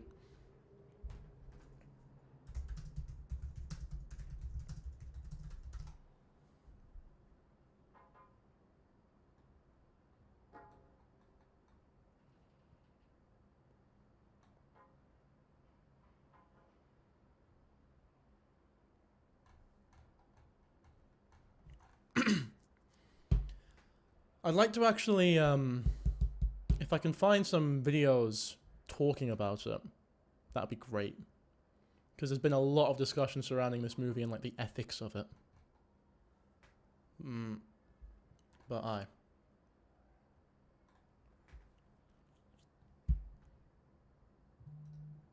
Okay, I want to talk about Obsession. It's been a while since I've streamed, so I know I'm really late to this, but I thought it was a great movie. I think it was a super good movie. D'Angelo streamed on it. I had no idea about that. Nikki is such a victim. If anyone thinks otherwise, you're just wrong. Well, the thing about the movie is that everyone's a victim of something. It's just to the extent of which how much is like how much they put themselves in that situation. So, well, it's such a complex film because every character in a way is so human but also so inhuman. I think one of the things it does immediately, I'll go through this article as well, just so I can remind myself like what the actual plot was and if I forget anything. But the whole movie is set in like Curry Barker's own little world, if that makes sense. From like the aspect ratio to how uncomfortable everything is to, you know, where they're in the pub at one point when Bear comes back from his cat dies, he goes to work, they go to the pub afterwards, and they're all talking to each other at normal speaking level, which if you're in a pub or a bar, you can't do that shit. You need to speak loudly so that other people can hear you. But in this film, it works because everything seems a little bit unreal. It doesn't feel as though you're actually in the real world. I think the bar itself is called, like, Curry's Bar or something like that. It's something to do with the director's name. So from that moment, it's like established that the director is like, this is my world, you're living in it, and you're going to watch it for the next 100 minutes or so, you know what I mean? So I don't really mind stuff like that. And the characters are also a little, there's something off about all of them. But I think the question of how much sympathy are you willing to grant someone who is very much a rapist, how much sympathy are you willing to grant them is a really interesting question, that, in my opinion, challenges a lot of the people who are watching this. And the reason why so many people are getting really fucking angry at this film and the discussion surrounding it is because they don't like being challenged and they don't like thinking of media in a critical fashion. So there's a lot of blokes who are like very red pill, for example, who are going to look at this and go, oh, no, I don't like how he's being painted out as some sort of deviant, right? Because it's challenging them, it's challenging their ideas on consent, right, for example, and that makes them very angry. However, I also think there's something to be said about people who act as though feeling any amount of sympathy towards Bear makes them like a predator or someone dangerous to be around, because that's kind of the whole point of the movie, is that people are complex, you know? I just don't like the cat parts. Well, you not liking the cat parts I think is super interesting, because the cat part was the very start of the film. And Cory Barker knows that, was it Cory? I think his name's Cory Barker, from what I understand. Yeah, it is. He knows that people don't like cat deaths in films, or dog deaths in films. There's whole websites dedicated to telling people whether or not a cat or a dog dies in a movie, so that people know whether or not to avoid it. But I think that's a really great reason to include that at the start of the film, because we don't really get any hardcore gore until over halfway into the film. So by killing the cat off immediately, we already get something a little bit gory. Not so much visually, but like, it's not as though the cat just dies and that's it, or we just hear about it. It's like the cat is dead, we see the body, and then there's like a really long, uncomfortable 40 seconds of Bear just crying in bed about the cat. And it's really uncomfortable, it's quite visceral, but in my mind, that's the director showing everyone from the start of the film, like, I'm not fucking around here. This is a gruesome film. So if you're not ready, then fucking get ready. As opposed to just sort of lulling you into... It does lull you into a sense of security like good horrors do, but it doesn't do it to such an uncomfortable and sort of tacky or cheap extent to where the gore comes out of nowhere, basically. Like, we get enough gore before the car scene as to where the cat... I think the cat thing makes sense. I think it's a great addition. I don't like how the cat found the pills, though. That's one thing I thought was a little bit lazy, was the cat making its way into the pills. Because there's just not really... Again, though, because it's his own little world, I can forgive it a little more. But in my mind, it just seemed like a little bit of a lazy way to introduce the pills as a part of the film, if that makes sense, because they become quite important later on. But here we go. From there, Bear Michael Johnston is suffering from unrequited love, harboring intense longing for his childhood friend, Nikki, Indy Navarrete. Nikki might be receptive to his feelings, but we never get to find out. Bear is too cowardly to tell her the truth, squandering every opportunity to confess his love. What do you guys think? Do you guys think Nikki would have said yes, regardless of the One Wish Willow? I personally think she would have. I think there are a lot of parts of the film that kind of imply that it's not as though she's completely uninterested in Bear. It's just how unconfident he was. Like, he was sort of pussyfooting around it. I don't think she would. She probably would have said yes. I think she would have been... I don't think she would have been, like, head over heels in love with him, but I absolutely think that if he were to confess in the car like he planned to originally, Nikki, at the very least, would have given him a shot. I don't think it would have gone anywhere, though, because we learn pretty quickly throughout the rest of the film that Bear is... He's a real dick. He is a real piece of work. And it also becomes very obvious that Bear doesn't actually like Nikki. Because anyone who actually enjoys someone or is in love with someone or actually cares about someone would not have been able to cope with how the One Wish Willow affected them. Because the One Wish Willow turned Nikki into not Nikki. It turned them into some third party, some like extraterrestrial being. He likes the idea of her. That's exactly right.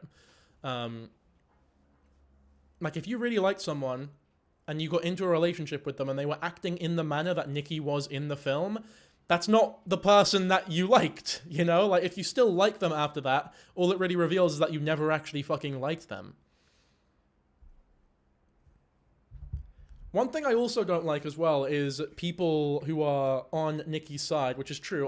Absolutely, I think Bear is the villain in the film. But some people are making the argument that the movie tries to make you sympathize with Bear too much, which I don't agree with at all. I think the movie is pretty clear in Bear and his evilness, if that makes sense. I don't know if evil's too strong of a word, but his like his immorality from his name being Bear. Like his name is literally Bear. It's not like the movie's hiding how much of a predator he is. His name's Bear because bears are predators. And also we get a really interesting scene in the car when he realizes the wish has gone too far, where he's talking to the guy on the phone and he says like, oh no, I don't want to cancel the wish, I just want to alter the wish. The movie wouldn't put that in there if they were trying to make you sympathize with Bear. Because that's Bear straight up saying like, oh, I just want a sex slave who's not going to like impact my life negatively in any way, shape or form. If you sympathize with Bear, you've got to have zero media literacy. Well, you can sympathize with him to an extent on certain like things, but not as like a victim of like a crazy girlfriend, for example. Like I think if you're someone who thinks of it that way, then absolutely you have no literacy. But it's as though people who think that Bear is being painted out to be the victim in this film, it's as though they want the movie to just pause in the middle of it, and for Cory Barker to just come on screen and go, hey guys, just to be clear, Bear is the rapist and Nikki is the victim. It's like, that's not really an entertaining or thought-provoking film. I think it throws us enough breadcrumbs to come to that conclusion ourselves. But also, it's given us a little bit of like a Skylar White situation, where if someone, you can tell how, in a way, you can kind of tell how safe a man is to be around based on their opinions on Skylar White. That's a massive over-exaggeration. I'm taking the piss there and hyperbolizing, but if that makes sense, it makes sense. And I feel like a similar thing can be said by asking a man their thoughts on Nikki or Bear or who the victim is in Obsession, if that makes sense. I did watch Michael. I hated Michael. I fucking despise Michael, but that's not what we're talking about here. Instead of gifting the wish to Nikki, he snaps the willow in half and wishes Nikki would love him more than anyone else in the world. The wish activates immediately, and from that moment on, Nikki is not herself, but she is madly in love with Bear. At first, Bear enjoys their new romance, but it quickly becomes clear that something is deeply wrong with Nikki. And it does quickly become clear as well. Like, I think from the second Nikki sort of changed her tune and sort of stood at the door as soon as he made the wish, I know putting yourself in the situation and actually trying to imagine, like, how long would it take for me to realize that this wish I had no idea would work because I don't believe in superstition actually had a real effect on this person? It's very easy for us to say, because we're watching the movie, that we would have realized right away. I feel as though maybe. I honestly don't know. I don't know. I think it's very interesting though. And one thing I also thought was a great idea for the film was, on the scene with the AI image, it said something like, I'd wear your skin. His usage of AI, I think, is great as well. Like, I think it's sort of implied that he uses AI, but it wasn't, like, thrown in your face, and I think it's very in character for someone like Bear to look for those sort of shortcuts and not really give a fuck, or, I think it's in character. I think it works. One thing I also want to say is, in, oh fuck, I was going somewhere, why did I forget about this?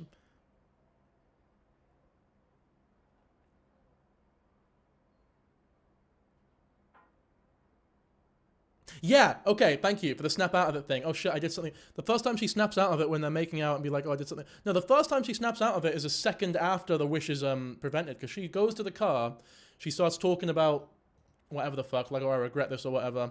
And then she sort of snaps out of it and goes, what the fuck? What's going on here? Why am I acting so weird? I'll see if I can find this. Because it happens right at the start of the film.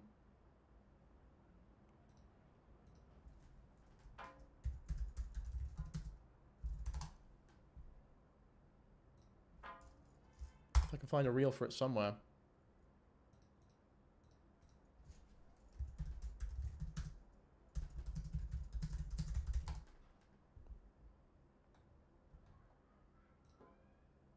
Okay, is it on TikTok maybe? Yeah, the makeout scene is the second time that she snaps out of it. It's all, like, you can tell from the sound effects. There's like a very specific sound effect whenever she snaps out of it. But I think the idea that, I think her snapping out of it, I think the One Wish Willow having like moments of weakness or allowing like the real self to come through was such a good idea. I think it was one of the cleverest ideas in the whole film.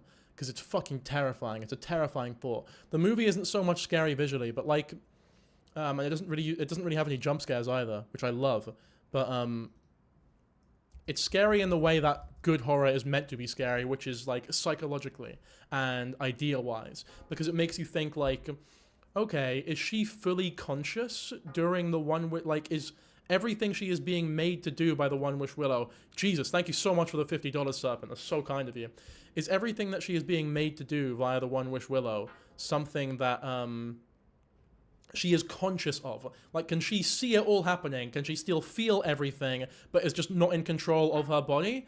Or is it something where she is almost unconscious and doesn't know what the fuck is going on? Because if it's the former, then it's fucking horrifying to think about. What do you mean no jump scares? The car scene? The car scene isn't really a jump scare, though. Because it's very obvious something is coming. I think anyone watching that scene, and it has like the really weird happy music in the background that's like reverb, so it still sounds a little uncomfortable. It's so obvious something is coming, and that Sarah is probably going to fucking die, just based on everything that we've seen beforehand.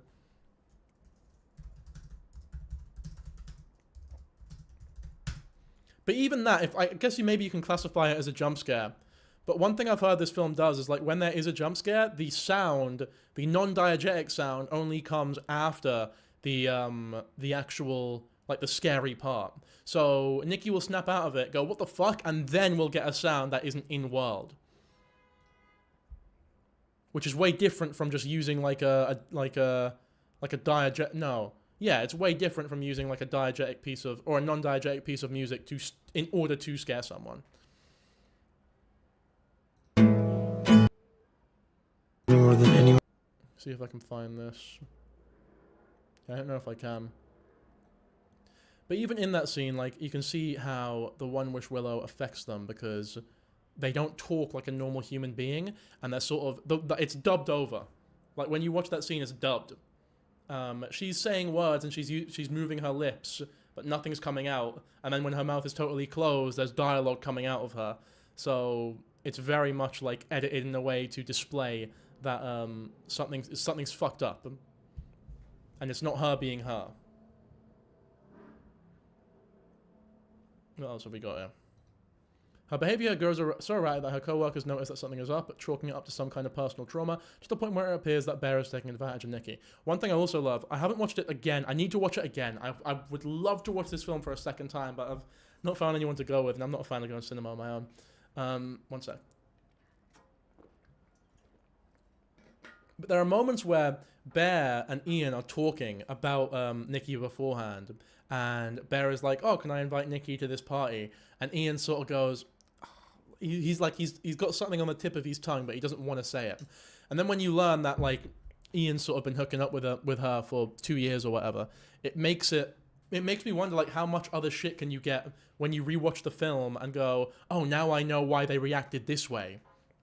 Or now I know why they didn't say this at this point. I understand why this character acted in this manner at this point of the film. And I love shit like that in movies. Also, one thing that was interesting as well, and this goes towards the whole Curry's own little wild thing, is, I noticed this super quickly, as someone who's interested in this shit, there was no camera movement at any point in the film.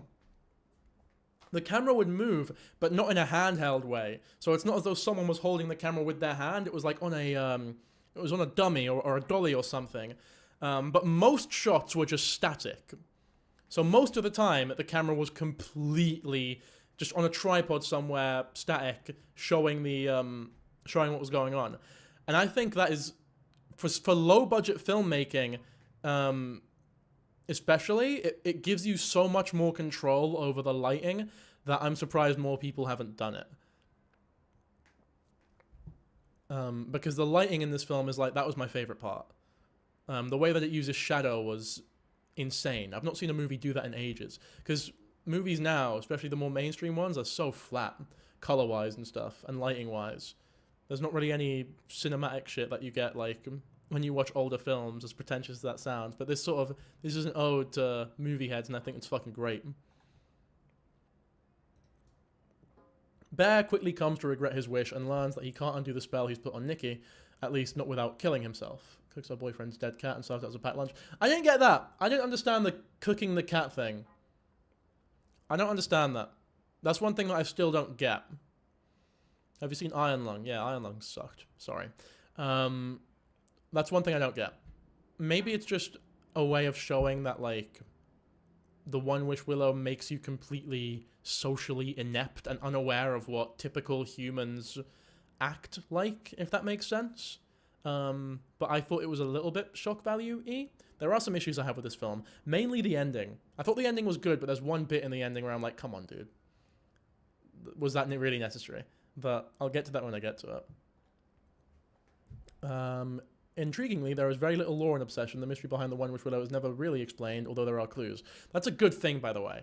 Like, I think the worst thing this film could have done is over-explain the science or magic behind the One Wish Willow. Having it be this, like, inexplicable thing, I think is the best way of doing things. It's like if in Zootopia, or Zootropolis, whatever part of the world you're watching this from, they had like a long drawn out half the fucking film explaining why there are animals that are able to talk. Or in Toy Story, they have to explain the science behind these toys coming to life and all this bullshit. It's like, no, it's not necessary. That's kind of the point of the film. There's no need to do that. Thank you for the 1 month of membership, Tagpa. Amusingly, this immensely powerful magical object is treated with nonchalance by the New Age store employees, the tone masterfully shifting from comedy sketch to disturbing horror. Yeah, which I think is great. And I think the comedy in this film was really good as well. One thing I don't like is the amount of people on TikTok talking about, oh, I can't believe people are laughing at this film. It's fucking like, oh, I can't believe you find rape funny and all this stupid shit. It's like, no, there are parts in this film that are meant to be funny.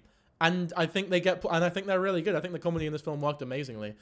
Most of the comedy does happen in that shop, though, with how, like, nonchalant all these people are. Nikki immediately pushing Bear's dead body off her at the end, I think, shows that she was aware of what was happening the whole time she was possessed. Maybe. Maybe. I don't think it's something that we'll ever really know. I don't even think it's something that the directors and actors know themselves. I mean, everyone can theorize and have their own sort of ideas, but that's definitely a good observation. I'd be willing, I think that's where I stand as well. The reason why I think that is because when Nikki's asleep and she's able to, like, you can see her real self talking, and Bear sort of loses all iota of sympathy when he gives, like, the very infamous line of what's so bad about being with me, which I'm sure we're all aware of. And it's like, that's the moment where it's like, okay, any amount of sympathy or understanding that you had for this character is gone. You know?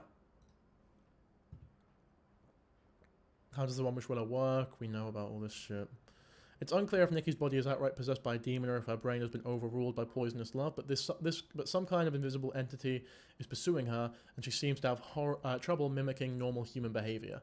I don't know what it is. I think the fact that she can show herself when she's sleeping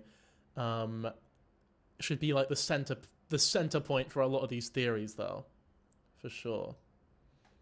One unsettling scene, Bear calls the number displayed in the One Wish Willow packet, and he speaks to a bored, unprofessional representative on the other end. The representative, who might possibly be a demon or other spiritual entity, which I believe, by the way, was Cory Barker's voice, so that's pretty rad, offers him the chance to speak to Nikki. Bear Loki reminds me of a lot of the guys I've met before. Cough, cough. I'm not going to say his name, but fuck it, Jack.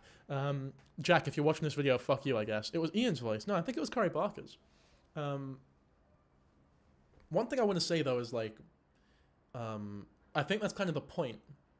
Jesse, have you seen Bear's actors' press tour interviews? I've seen some of them, yeah. I think he does a good job. Maybe we can have a look at them later. Nikki got possessed by his cat. Fuck off.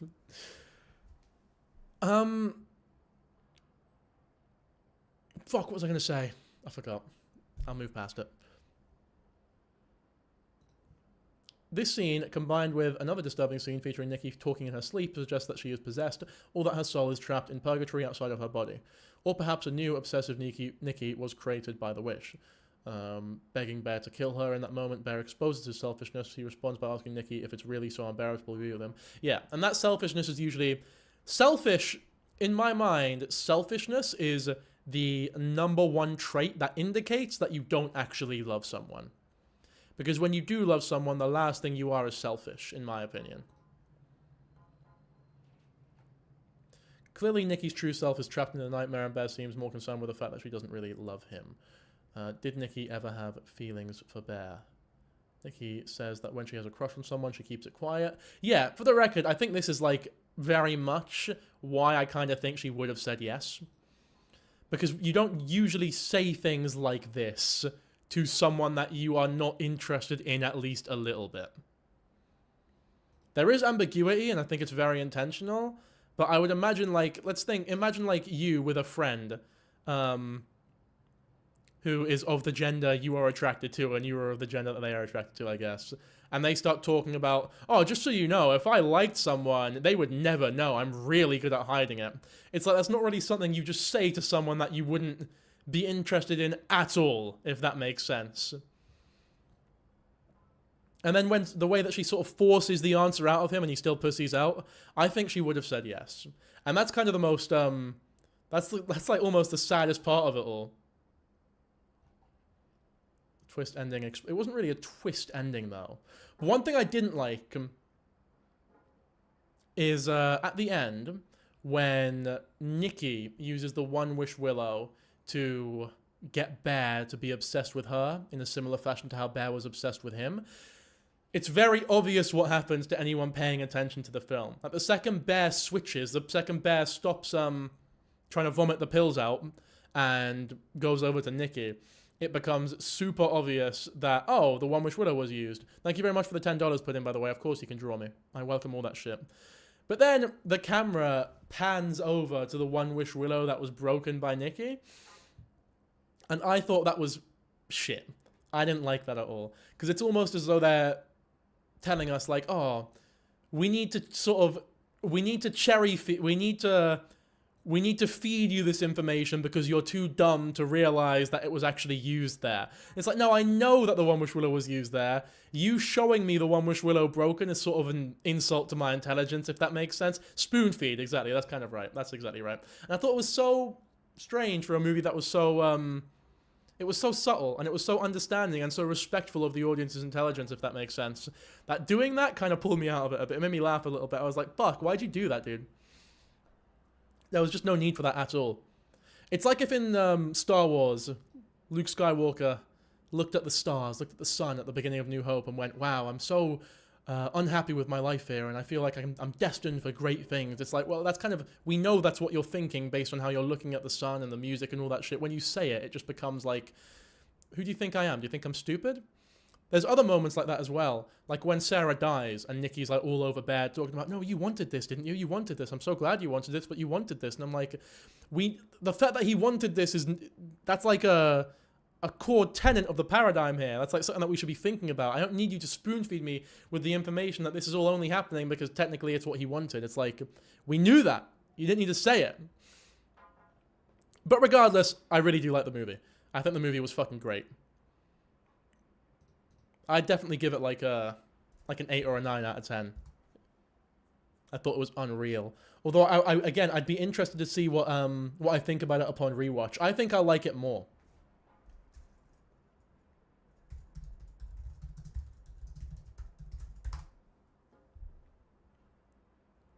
I want to have a look at maybe one interview from the cast.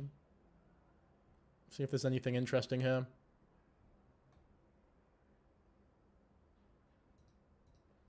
Anyone know a good one? Anyone got one that maybe might be like a decent option?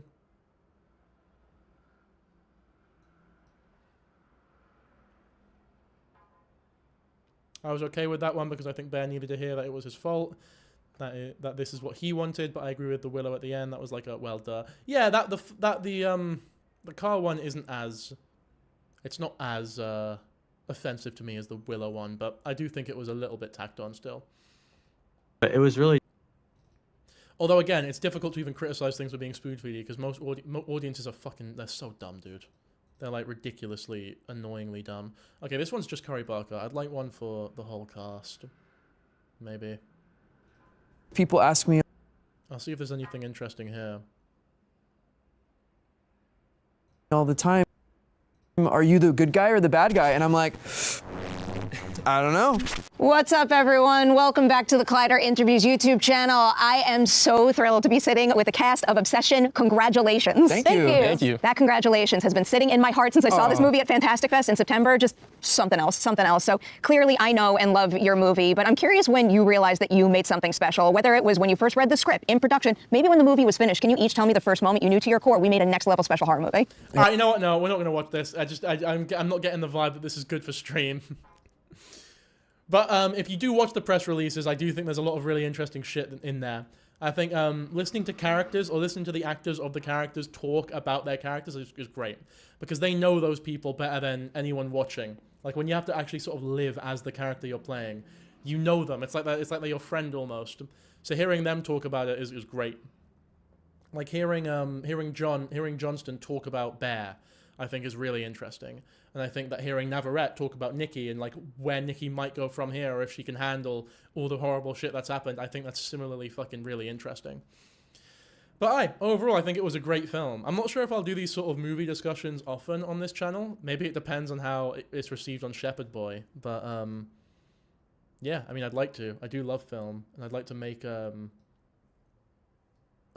more sort of film-centric content at some point, but definitely not. Maybe not anytime soon. I've got some new camera gear coming along though, and I'm super excited to try that out. But we'll move on though to something else. One sec though. One sec.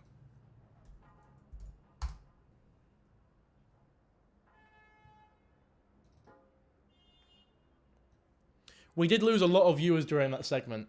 So I'm getting the vibe that people aren't going to be a fan of the of this if it becomes if it becomes like a regular thing. So I'm not sure if it's something I'll do again on stream, unless I'm getting like a lot of requests for it.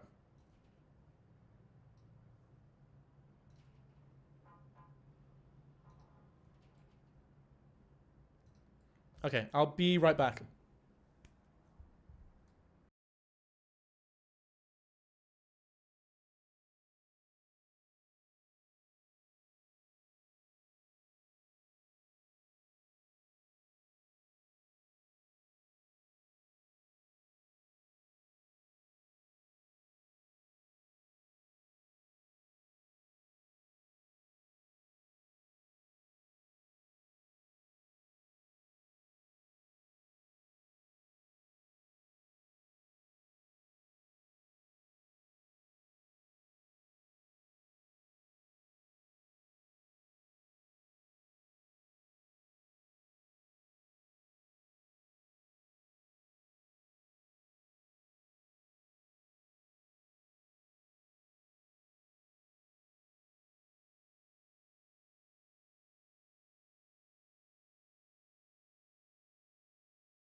Okay, back.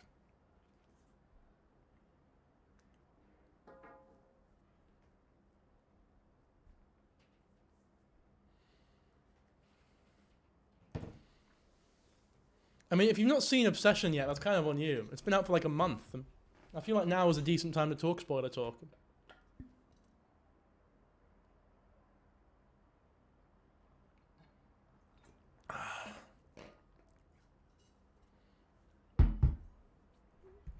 This Naruto shit is not going to rage bait me, by the way. Sorry. I understand. I see what you're trying to do, but it won't work. My lips aren't that dry. Chill out, guys.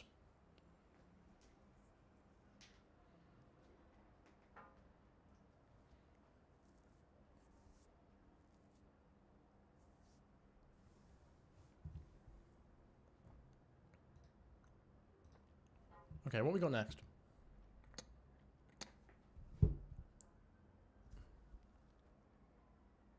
one thing I need to do actually. Sorry about this, but I'm really fucking hungry and I need to low-key order some food maybe. I don't know if I'm gonna eat on stream, but I plan on doing a long stream. What I might do maybe is I might maybe end stream and then eat and then come back. I'm not sure because I can't eat on stream. Like there's fucking video. I need to like I can't eat and stream at the same time. I just can't do it. I've got food in the fridge that I don't need to order if I stop stream.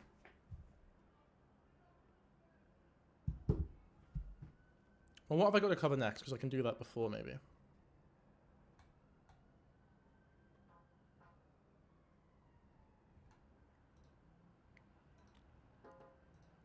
Okay, you know what? I'll be right back. I'm gonna go eat some food and I'll be right back. Oh, and the members only Q&A will be at the end of next stream, not this one. So same